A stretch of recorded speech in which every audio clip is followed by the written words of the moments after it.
ఈ మధ్య డెజర్ట్స్ వైపు ఫుల్ గా మనసైతే తిరుగుతుంది. ఇంకా లేట్ ఎందుకు అనుకుని మన లోపల ఉన్న చెఫ్ ని బయటకి తీయాలి అనే రేంజ్ లో కేజీ క్యారెట్స్ అయితే కొనేసా. ఈ క్యారెట్స్ తో వింటర్ లో Punjab Rajasthan side traditional sweet లా హల్వా అయితే చేస్తారంట. ఇంక ఇంటికి వచ్చి క్యారెట్స్ తురవడం అయితే స్టార్ట్ చేసాం.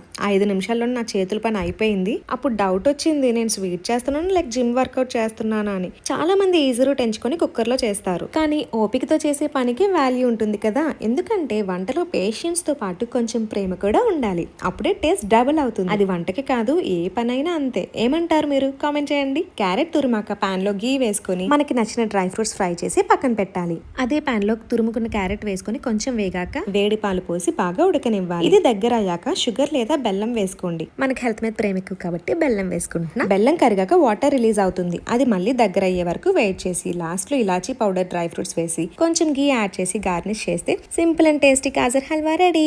ఐస్ క్రీమ్ తో తింటే అబ్బా నెక్స్ట్ లెవెల్. అంతే. ఈ వింటర్ లో మీరు ట్రై చేశారా? చేస్తే ఎలా వచ్చిందో కామెంట్ చేయండి. చేయకపోతే ఇప్పుడే ట్రై చేయండి. అదే చేతో మన పేజ్ ని ఫాలో కూడా చేసేయండి.